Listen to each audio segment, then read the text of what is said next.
যতগুলো ঘটনা ইতিহাস হয়ে আছে, আমরা মাঝে মাঝে এই জন্যে তাম পৃথিবী থেকে আওয়াজ পাচ্ছি।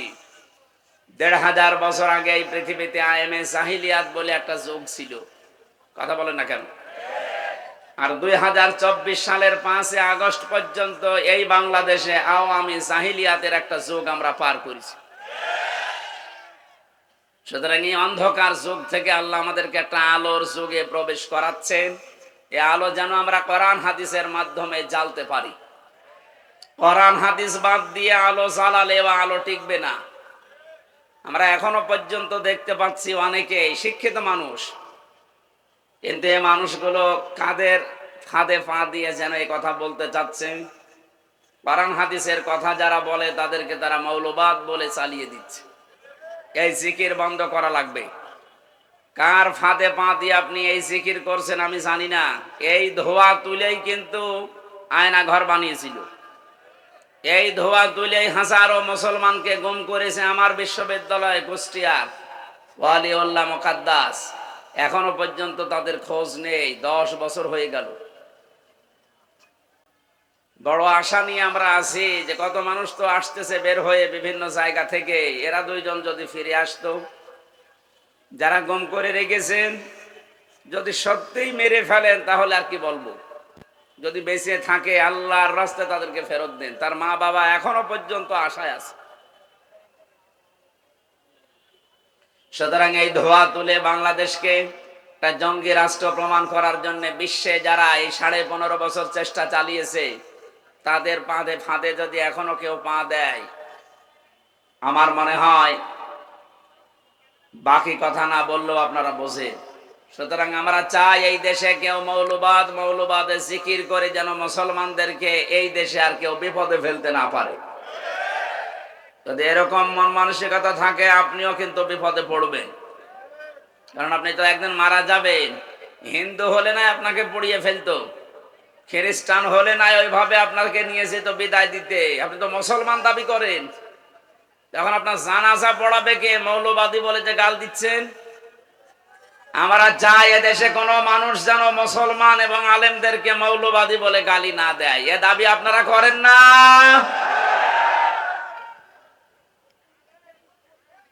এই জন্য 2006 সালের অক্টোবরের 28 তারিখে যারা নৃশংসতার শিকার হয়ে জীবন দিয়ে গেল, আওয়ামী জাহিলিয়াত ছিল 1500 বছর আগে।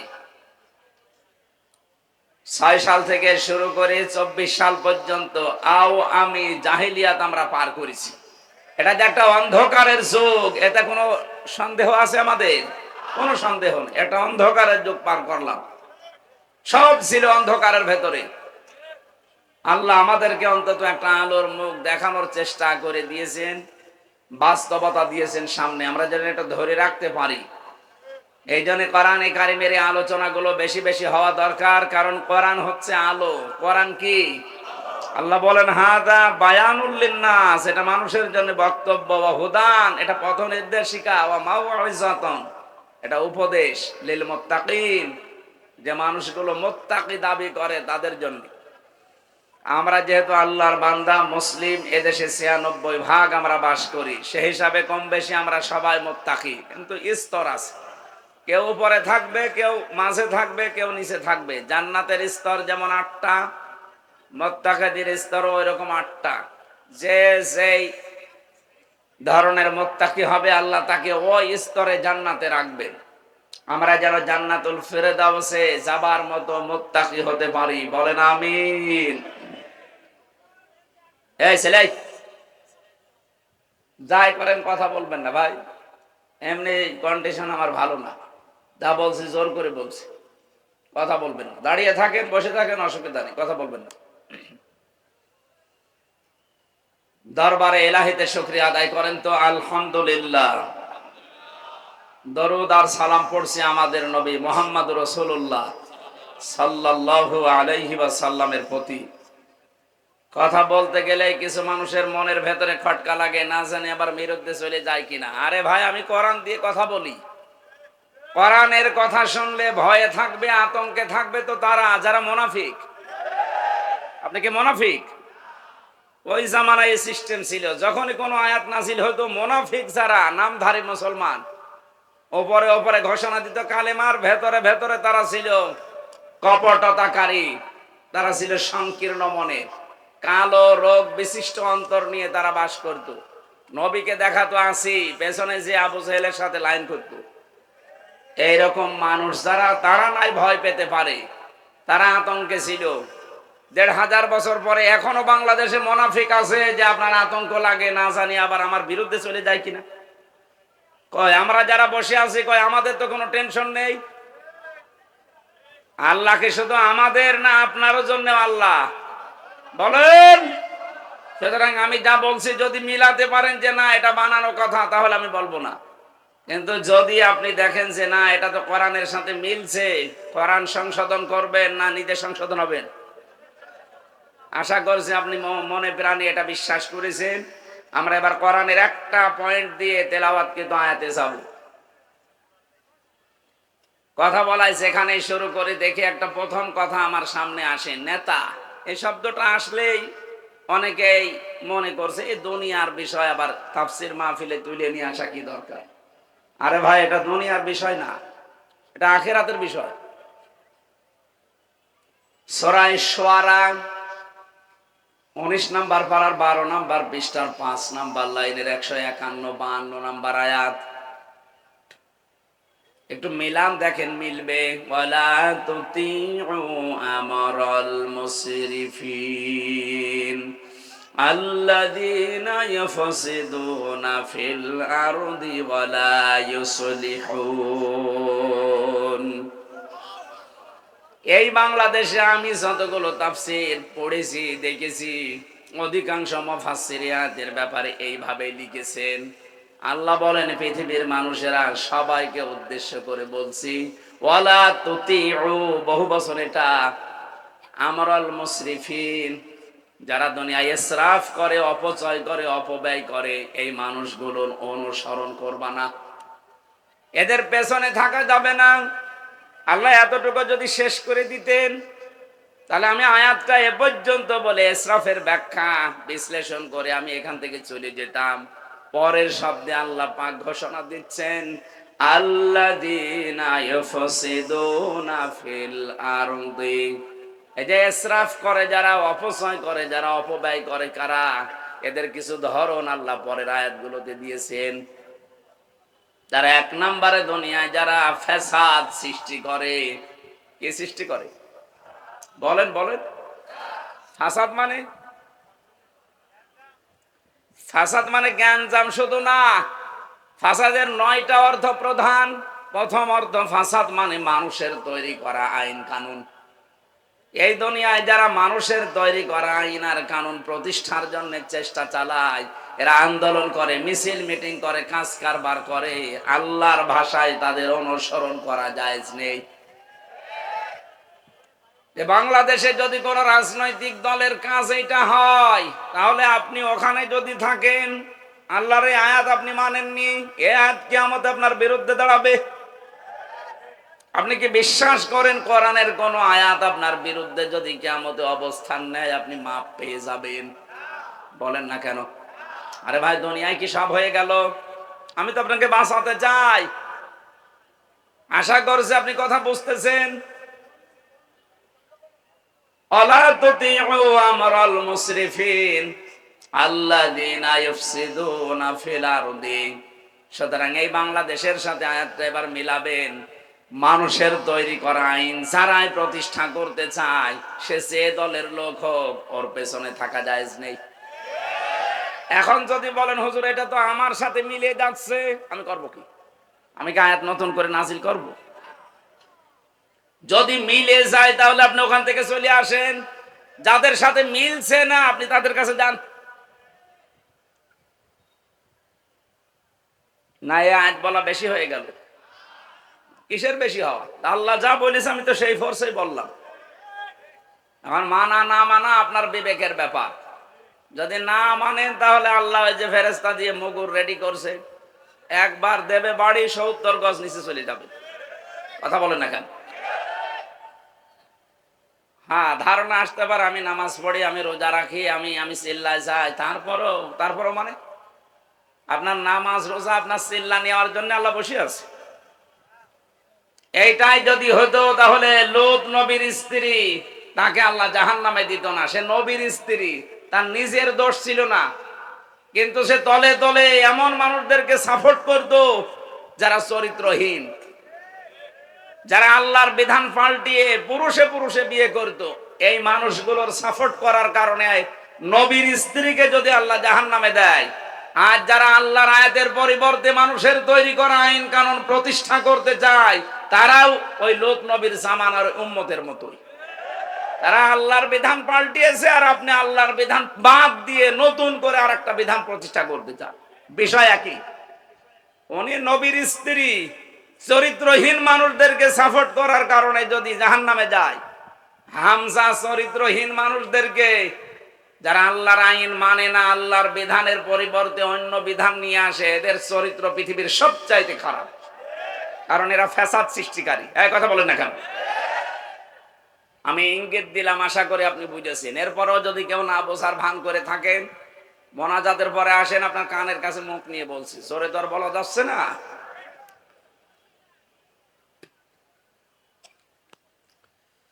নাটোরবাসী, আমি কথা বলছি খুব অল্প সময়, খেয়াল করে মেলাবেন।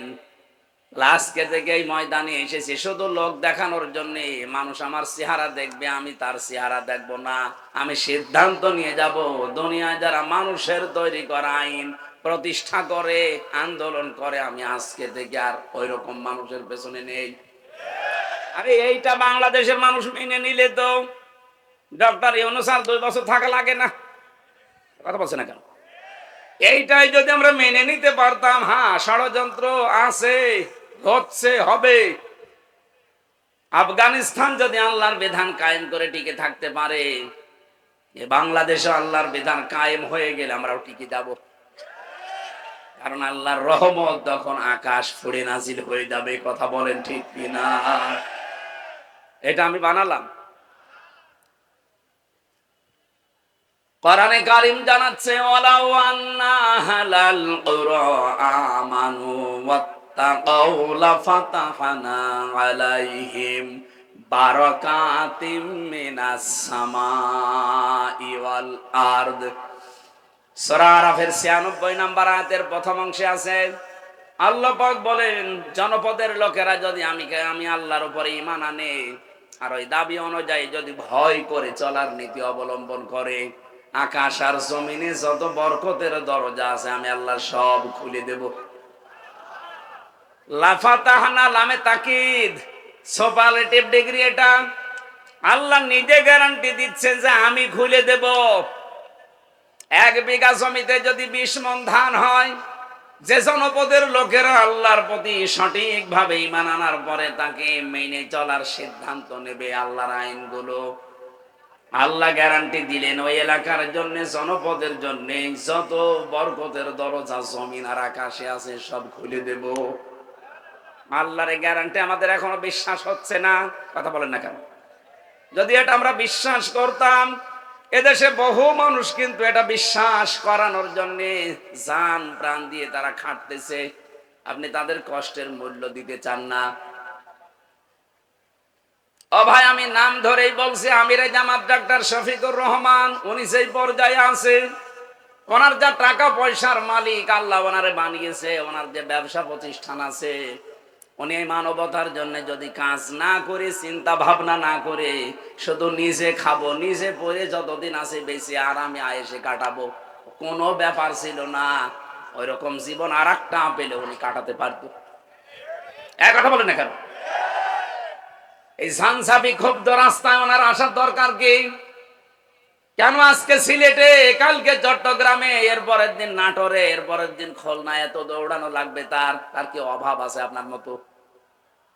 তার যে বিশাল হাসপাতাল আছে, ওইটা দিয়ে যদি জায়েজ পন্থায় উনি করে খেতে চায়, মরণ পর্যন্ত হালাল রুজি খেতে পারবে, 1 টাকাও হারাম উপায় করা লাগবে না।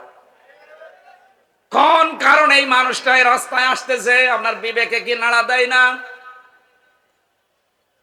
উনি বুঝেছেন খায়রুন নাস মাইয়ানফাউন নাস।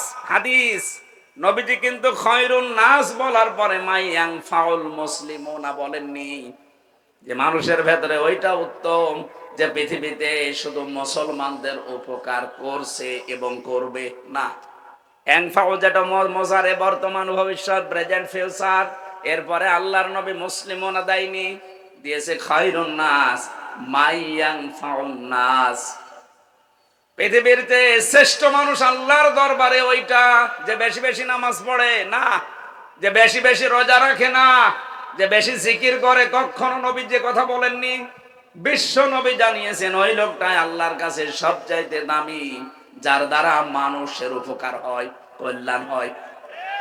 আরে পৃথিবীতে মানুষের কল্যাণের জন্য সব চাইতে বড় মাধ্যম আল্লাহর বিধান। এটা যতদিন পর্যন্ত না আসবে ততদিন মানুষের আসল যে কল্যাণ এটা সাধন করা সম্ভব না। আজ আংশিক আমাদের কাছে আছে, এই জন্য আমরা আংশিক কল্যাণ পাই। যতদিন পর্যন্ত এটা প্রতিষ্ঠিত না হবে বাস্তব যে কল্যাণ, আকাশের দরজা জমিনের বরকতের দরজা খুলে যাবে, এটা আপনি দেখতে পাবেন না। সুতরাং এইটা প্রতিষ্ঠার মাধ্যমে আল্লাহর এই দরজা গুলো আমরা খুলতে চাই। কথা বলেন ঠিক কিনা? এই আয়াতের ভেতরে আমরা কয়েকটা জিনিস পেয়েছি। এক নম্বরে, যারা ইসরাফ করবে দুনিয়ায়, অপচয় করবে, অপব্যয় করবে, তাদের ব্যক্তিগত জীবনে, পারিবারিক জীবনে, সামাজিক জীবনে, রাজনৈতিক জীবনে, অর্থনৈতিক জীবনে, আন্তর্জাতিক জীবনে, রাষ্ট্রীয় জীবনে, সব জায়গায় যারা শুধু অপচয় করে। জামা একটা হলেই হয়, প্রতিদিন নতুন নতুন একটা করে শার্ট পরে, এরকম মানুষের দেশে আছে এবং ছিল। কথা বলে না কেন? এটা অপচয় না? দুনিয়াতে যাকেই দেখবেন উনি অপচয়কারী, অপব্যয়কারী, তার পেছনে থাকবেন না, কারণ সে একটা নিজেই শয়তান। নামাজ পড়েননি আপনি, শয়তানে কথা আমি কোরআনে পাইনি, বলেন তো কোনো আলেম পেয়েছে কিনা? রোজা রাখে না, সে শয়তানে কথা আল্লাহ পাক বলেননি। হজ করেননি আপনি, শয়তানে কথা আমি পাইনি। কিন্তু যারা অপচয় করে, অপব্যয় করে, এই মানুষগুলোকে আল্লাহ বলেন এরা শয়তানের ভাই। ইন্নাল মুবাদ্দিরিনা কানু ইখওয়ানাশ শায়াতিন ওয়া কানু লিরাব্বিহি কাফুরা। সূরা বানী ইসরাইলের ভেতরে আছে, যারা অপচয় করে, অপব্যয় করে, এই মানুষগুলো শয়তানের ভাই। আমি এরকম কড়া কথা কোরআনে কোনো জায়গায় পাইনি। নামাজ পড়েননি, শয়তানের ভাই না, নেই। কিন্তু অপচয় করলে সে শয়তানের ভাই হয়ে যায়। ঘোষণাকার এই 15.5 বছর আমরা এটা অনেককে দেখতেছি।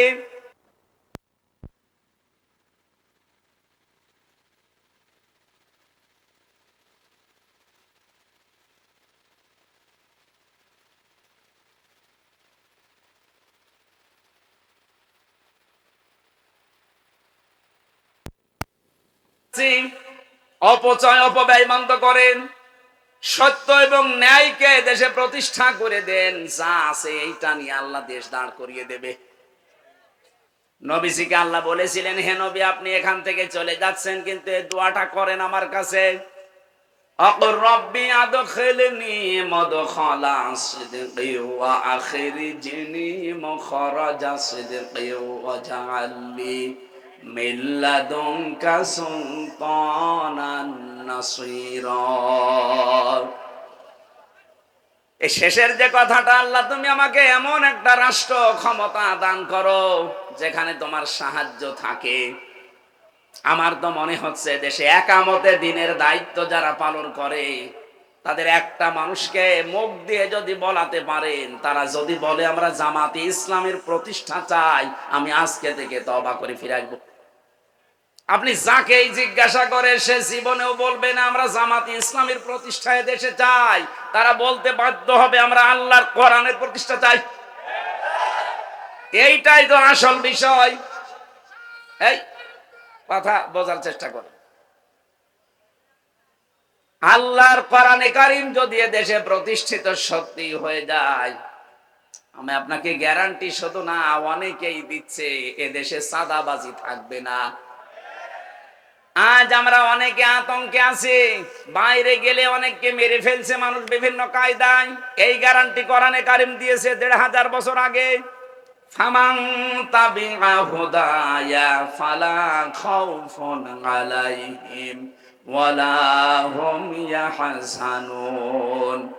আমার পাঠানো হেদায়েত যদি কেউ অনুসরণ করে চলতে পারো, আমি আল্লাহ গ্যারান্টি দিচ্ছি কোনো ভয় থাকবে না, কোনো চিন্তা থাকবে না। স্বাধীন হয়েছে ঠিক, কিন্তু এখনো ভয় আছে না নেই? এখনো অনেক আমি জাহিলিয়াত যারা, এ মানুষগুলোর কারণে এখনো ভয়ে ভয়ে আছি। এই ভয়টা থাকবে না যদি এটা কায়েম হয়ে যায়। এই জন্য আমরা গ্যারান্টি দিতে পারি, এটা কায়েম করে দেন। আল্লাহর ঘোষণা মিথ্যা হবে না। তখন আপনি ঘরের ভেতরে যেভাবে নিরাপদে আছেন, রাস্তাঘাটে ওভাবে নিরাপদে থাকবেন। আমরা এটা চাই না। বলেন বলেন। আজ বিভিন্ন দ্রব্য মূল্যের ঊর্ধ্বগতি বাড়তেছে, এইটাও বন্ধ হওয়া সম্ভব। ফালিয়াবুদু রাব্ব হাযাল বাইত আল্লাযী আত'আমাহুম মিন জু' ওয়া আমানাহুম মিন খাউফ। আল্লাহ বলেন, ঘরের মালিকের ইবাদত করো। এ ঘরের মালিকের ইবাদতের তাফসিরে পড়েছি, আল্লাহর আইনগুলো একটু মেনে চলার চেষ্টা করো ব্যক্তি, পরিবার, সমাজ, রাষ্ট্রে। দেখবা দুনিয়াতে খাবারের অভাব হবে না, কোনো ভয়ও থাকবে না। খাবারের অভাব হবে না। আমাদের জাতির পিতা হযরত ইব্রাহিম আলাইহিস সালামের তথ্যটা জানা দরকার অনেকের।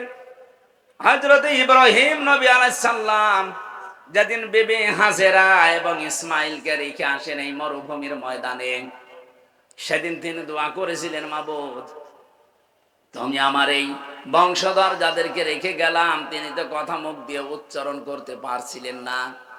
খাদিজা হাজেরা রাদিয়াল্লাহু তাআলা আনহা যখনই জিজ্ঞাসা করেছে, স্বামী এটা কি নিজের সিদ্ধান্তে রেখে যাচ্ছে না আল্লাহর সিদ্ধান্তে?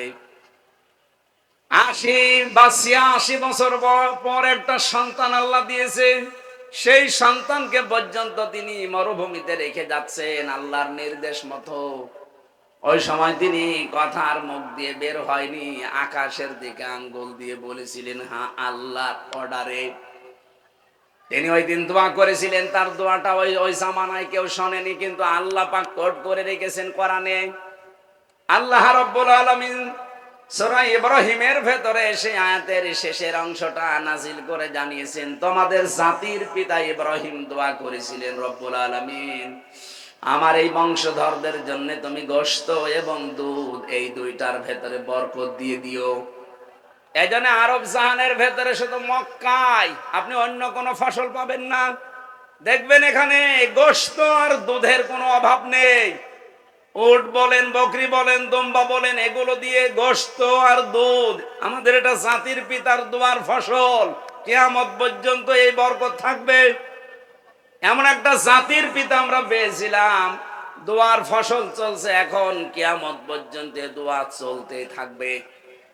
আর আমরা যারা জাতির পিতা দাবি করি, কি দোয়া করেছে? আমি নিচে নামলাম না। আমার ভাইরা, আমি যেটা বোঝাতে যাচ্ছিলাম, যখন ইব্রাহিম নবীর নাম এসেই গেছে, আর একটা পয়েন্ট বলছি, হুয়া জিতাবাকুম ওয়া মা জাআলা আলাইকুম ফিদ্দীনি মিন হারাজ। আল্লাহ বলেন, তিনি সে আল্লাহ যিনি তোমাদেরকে নির্বাচিত করেন। নাটোরবাসী সাফ করে জবাব দেবেন, নির্বাচিত করা হয় মানুষদেরকে কোন পদ্ধতিতে? নির্বাচনের মাধ্যমে। নির্বাচিত হতে হলে কি করা লাগে? নির্বাচন। বলেন বলেন, আরো জোরে বলেন। নির্বাচন না করে কেউ নির্বাচিত হতে পারে? অথচ আমাদের কপাল খারাপ, এই 15.5 বছরে নির্বাচন পদ্ধতি ধ্বংস করে দিয়েছে। আমরা নির্বাচিত হব কি করে? এজন্য এতদিন যারা 15.5 বছরে ছিল, একটাও নির্বাচিত না। নির্বাচন হওয়ার আগে 154 জন হয়ে যায়, আবার নির্বাচন যেদিন হবে তার আগের রাতে হয়ে যায়। আপনি কি রাগ করলে? এ যেতে বা শব্দটা আয়াতে আছে সূরা হজ 78 নম্বর আয়াতের মাঝের অংশে আছে। আল্লাহ বলেন আমি নির্বাচনের মাধ্যমে তোদেরকে নির্বাচিত করেছি, আমি করেছি। ওয়াজতাবাকুম, তোমাদেরকে আমি আল্লাহ নির্বাচিত করেছি। তাফসিরে পড়েছি নির্বাচিত করা লাগে নির্বাচনের মাধ্যমে। যারা নির্বাচন ব্যবস্থায় ধ্বংস করে দিলেন, আপনার এই আল্লাহর এই আয়াত মানেননি। এক কথা বলেন না কেন? এই পদ্ধতিটা ফিরিয়ে আনা দরকার।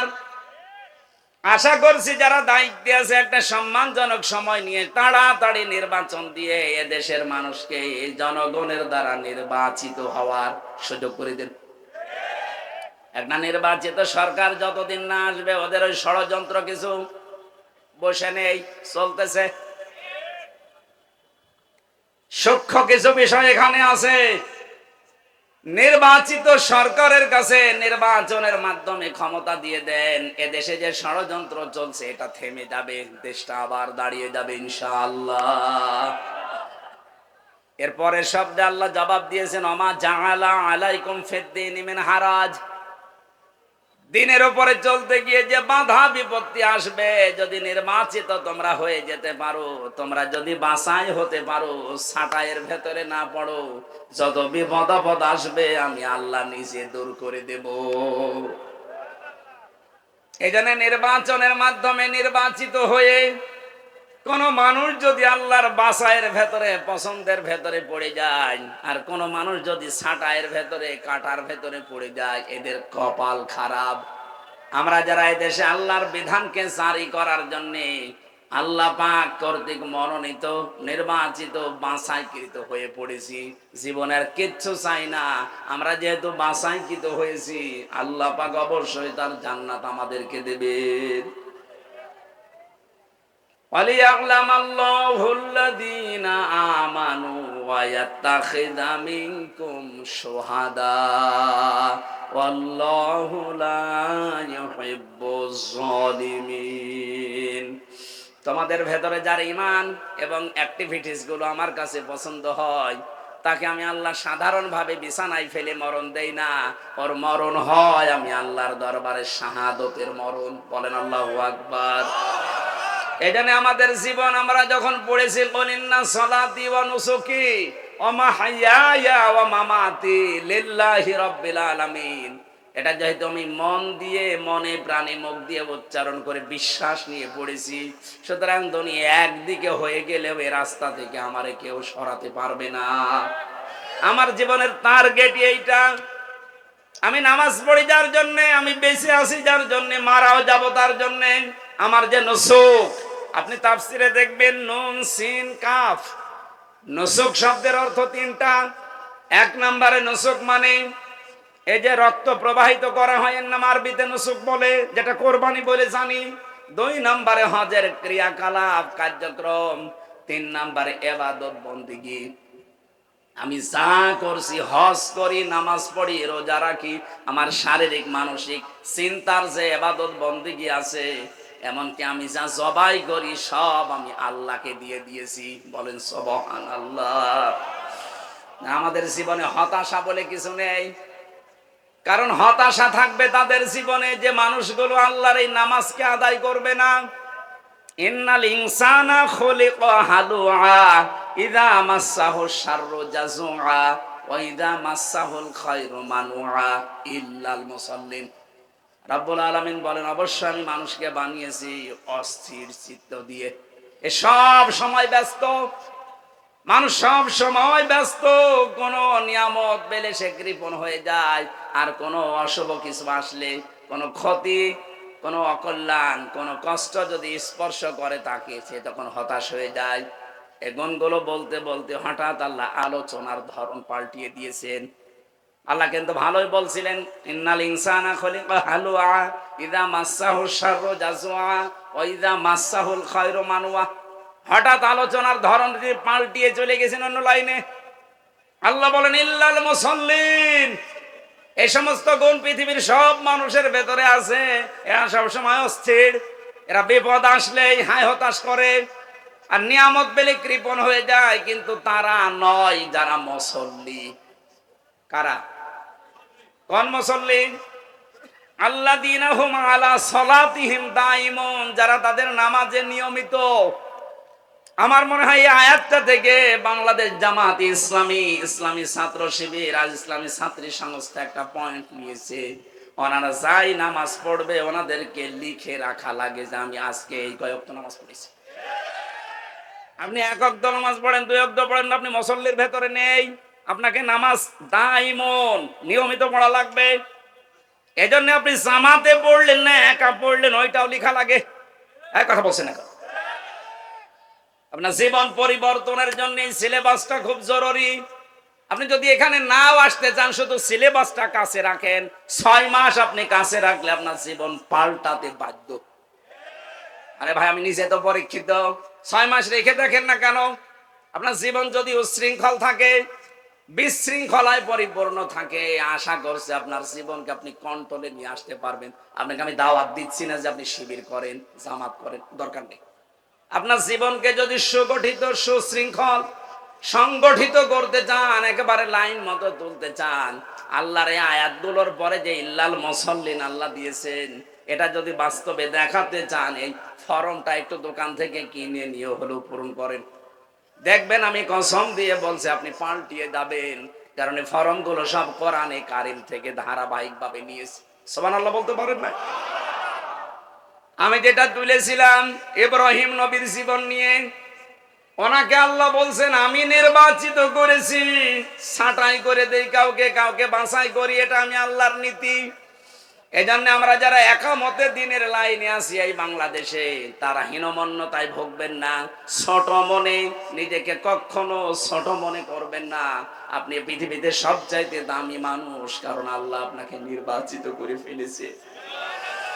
আল্লাহ তার দ্বীনের জন্য আপনাকে ছাঁটাই করেনি, বাছাই করে নিয়েছে। আর এইটাই তোমাদের জাতির পিতার আদর্শ। এরপরের শব্দে আছে মিল্লাতা বিকুম ইব্রাহিম হুয়া সাম্মাকুমুল মুসলিমিন। বলেন আল্লাহু আকবার। আমি যেখান থেকে কথা তুলেছিলাম আপনাদের মনে আছে কিনা দেখেন তো। আমাদের জাতির পিতা হযরত ইব্রাহিম আলাইহিস সালাম দোয়া করেছিলেন মক্কার জমিনে, হে আল্লাহ তুমি আমার এই সন্তান এবং স্ত্রী এর পরবর্তী প্রজন্মদের জন্য রিজিক হিসাবে গোশত এবং দুধের ভেতরে বরকত দিও। দেখবেন পুরা আরব জাহানের ভেতরে বাংলাদেশের মতো 14টা দেশ জোড়া দিলে যত বড় হবে, পুরা আরব জাহান এত বড়। আমি তো বহু জায়গায় ঘুরেছি হজের সময়, মাত্র 7 দিন 5 দিনে তো হজ হয়ে যায়, বাকি সময় 45 দিন আমি কি করব? গাড়ি ভাড়া করে হোক আর বিমানে টিকিট কেটে বিভিন্ন প্রদেশে খালি ঘুরতাম। দেখেছি শুধু মক্কাতে দুধ আর গোশতের ভেতরে ওই ইব্রাহিম নবীর দুয়ার ফসল এখনো চলছে, এখানে কোনো অভাব নেই, কিন্তু অন্য ফসল পাবেন না। বাকি অন্যান্য প্রদেশে যান, তাইফে গিয়ে দেখেছি পাহাড়ের উপরে শহরটা, অথচ ফল ফলাদি ফসলাদির কোনো অভাব নেই। নাটোরবাসী আল্লাহর তাকওয়া যদি অবলম্বন করি, আল্লাহর প্রতি ঈমান এনে জমিনে আমরা আবার আল্লাহর বিধানগুলো প্রতিষ্ঠা করার মাধ্যমে দেখাতে পারি, কসম খোদার যে অভাবগুলো চলছে, যে সিন্ডিকেট গুলো চলছে, এইটাও বন্ধ হয়ে যাবে। একটা গোপন কথা শোনাচ্ছি, আজকে শুনে আসলাম। তাই 2 মাসের ভেতরে এই দেশে আমরা যারা মাজলুম ছিলাম, খালি জালেমদের ওই 14 দল বাদ দিয়ে যারা মাজলুম ছিলাম, এই মানুষগুলো যদি এখনো এক হতে না পারি। আপনি আজকে মির্জা আব্বাসের বক্তব্য দেখেছেন, উনি বলছে জামাত আর বিএনপি আমরা সবাই মিলে দেশকে সাজাতে চাই। মানে পাকা খেলোয়াড়, পাকা রাজনীতিবিদ, আন্দাজে ও আবেগে কথা বলা লোক না। যা বলেছে চিন্তা ভাবনা করে বলেছে। আপনি একা পারবেন না। আরে ভাই, আপনিও মুসলিম, আমিও মুসলিম, জালেমরা সব আমাদের এক জায়গায় রেখেছিল।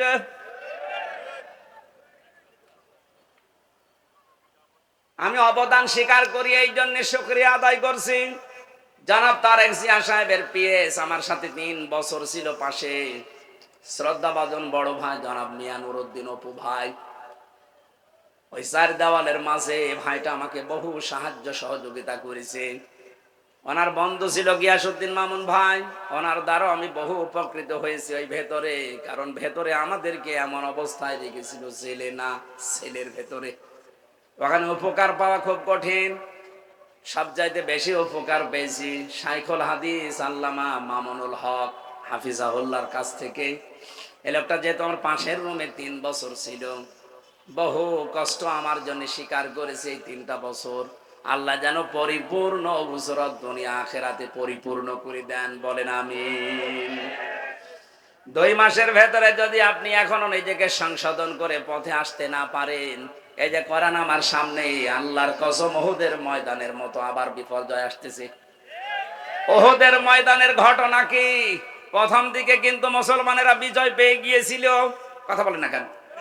বিজয় পাওয়ার পরে যখন আনন্দে আত্মাহারা হয়ে গনিমতের মাল গোছানোর জন্য, জোগাড় করার জন্য, নেওয়ার জন্য ব্যতিব্যস্ত হয়ে পড়েছে, তখনই কিন্তু মারা পড়েছে, কথা বলেন না কেন? 5 আগস্টের পর থেকে বিজয় পেয়ে অনেকে এখন ওই সাহাবীদের মতো শুরু করেছে, গনিমতের মাল পেয়েছে যেখানে যা।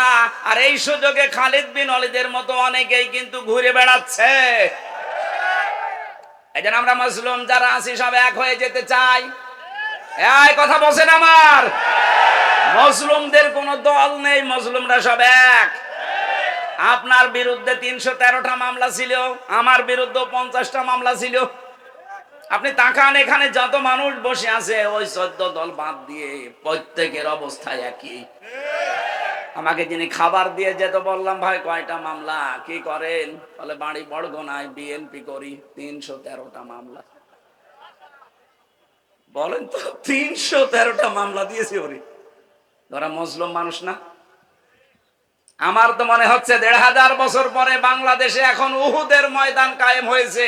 এখন আমরা যদি শিক্ষাটা নিতে না পারি, আমরা কিন্তু ধরা খাবো, কেউ বাঁচাতে পারবেন আমাদেরকে। সুতরাং আমরা সাবধান। মির্জা আব্বাস সাহেবের কথাটাকে বারবার গুরুত্ব দেন, নয়তো আপনি আনন্দে আত্মহারা হয়ে থাকবেন। খালিদ বিন ওয়ালিদের মতো মানুষ পাহাড়ের পাদদেশ থেকে চুরি করে এসে একেবারে কচু কাটা করে শেষ পর্যন্ত বিজয় ছিনিয়ে নেবে। আমরা অন্তত এইটার সামনে হতে দিতে চাই না। এই কথা বলেন না কেন? জালেম যারা ছিল আর ওদের দোসর, ওদের কথা বাদ দিলাম, বাকি আমরা যারা মজলুম, সে যে দলের লোক হন, মাজলুমদের কোন দল এখন আর নেই। মাজলুমদের একটাই দল, যেহেতু এখন স্বৈরাচার নেই, আমরা সব মাজলুম, আমরা দেশকে সাজাতে চাই। আর আমরা অন্য ধর্মের মানুষের তুলনায় এদেশে মুসলিম বেশি, এই হিসাবে বলছি। অন্য ধর্মের লোক যদি 96 ভাগ থাকতো, আমি এটা বলতাম না। যেহেতু এখানে 96 ভাগ আমরা আর যাই করি মুসলিম, কথা বলেন না কেন? এই পরিচয় থেকে আপনি বের হয়ে যেতে পারবেন যে না আমি ফুল হাতা, বলতে পারবেন? আমরা হাফ হাতা, কথা বলছেন না কেন? এখানে ফুল হাতা আছেন, কোনটা হাত তোলেন তো? নেই, আলহামদুলিল্লাহ। না, আছে 2-একটা, বাজারে বাজারে বসে আছে। এখানে কোন ফুল হাতা আছে? সব কি হাফ হাতা? কয়েকটা থাকতে পারে, ওই যে ওইটা এখনো তো দেয়নি, 2-একটা আছে, ওগুলো দিয়ে দেবেন। কিন্তু আমরা যারা হাফ হাতায় আছি, সত্যি কথা বলছি, আমাদের এই পরিচয় দেওয়াই লাগবে, আমি মুসলিম। নামাজ রোজা হজ যাকাত হয়তো কম বেশি হয়ে যায় আমাদের, কিন্তু এই পরিচয় দেওয়া লাগবে না যে আমার নামের আগে মোহাম্মদ আছে, আমার নামের আগে সিরি আছে, কথা আমি লিখতে পারবো। কথা বলেন না কেন? সুতরাং যারা মুসলিম এই শব্দটা লেখেন যে মোহাম্মদ, আমির, হামজা, তাদের এখন সব এক হওয়া লাগবে, সব একদিকে চলে যাক। 15.5 বছরের স্লোগান ছিল যে আমরা স্বৈরাচার বাদ দিয়ে সব এক, সেই সুযোগ আল্লাহ তৈরি করে দিয়েছে। সুতরাং আমরা সব এখন কি এক? বলেন বলেন। এক হওয়ার জন্য যে সামনে যে বিষয়গুলো রাখা লাগে, তার ভেতর অন্যতম কোরআনে কারীম। আর কোরআন বলছে দুনিয়ায় যারা ইসরাফ করবে, অপচয় করবে, অপব্যয় করবে, আপনারা তাদের সাথে থাকবেন না। এখন আপনি ভাগ করে নিন। এখন হওয়ার পরে এখন দেখবেন যে আপনি চূড়ান্ত ভাবে থাকবেন কাদের সাথে? 2 নম্বরে যারা ফাসাদ সৃষ্টি করে। ফাসাদ মানে কি বললাম? অর্থাৎ ফাসাদের 9টা অর্থের প্রথম অর্থ এটা, যারা মানুষের তৈরি করা আইন কানুন প্রতিষ্ঠা করতে চায় আপনি আর সামনে তাদের সাথে থাকতে পারবেন না। দেখবেন আস্তে আস্তে সব মুসলিম এক হয়ে গেছে। আল্লাহ আমাদেরকে আয়াতটা মেনেছে। আমি আয়াতটা কি বানালাম? বলেন বলেন। এটা আছে সূরা শুআরা 151 152 নাম্বার আয়াত। এজন্য নেতৃত্ব এটা কিন্তু শুধু দুনিয়ার বিষয় হলে আমি কোনো অনুষ্ঠানে বলতাম না। কিছু মানুষ গীবত করে বাইরে বসে বসে, হুজুর শুধু নেতৃত্বের কথা বলে। আরে ভাই, এটা তো আমার জীবনের সাথে আখিরাতের সাথে সম্পর্কিত। 2 নাম্বারটা বলছি, 27টা পেয়েছি আমি, সব বাদ দিলাম, এইটা শেষ করে আমি তাফসিরে যাব। আপনারা আছেন তো? হ্যাঁ আছেন, আপনারা আছেন। দ্বিতীয় নম্বর হচ্ছে, আমি আয়াতটা আগে দলিল বলি, এরপরে আপনি দেখবেন সূরা নিসা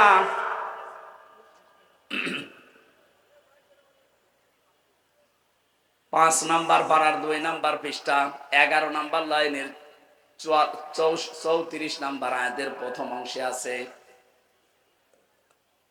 আর রিজালু কাওয়ামুনা আলান নিসা। আল্লাহ পাক বলেন এই পৃথিবীতে নেতৃত্ব দেবে পুরুষেরা, মেয়েরা থাকবে তাদের আন্ডারে। এই আয়াতটা বানিয়েছে কে? না আমি এখন বানালাম? কথা বলেন কে? এই আয়াত দ্বারা প্রমাণিত নেতৃত্বের ভার পড়বে পুরুষের উপরে, আর মেয়েরা থাকবে তাদের আন্ডারে। এই আয়াত যদি আমরা 100 ভাগ বিশ্বাস করি, এখানে যারা আছেন সারা বাংলাদেশে যেহেতু 96 ভাগ মুসলমান, এই হিসাবে বড় আশা নিয়ে আয়াতটা পড়লাম।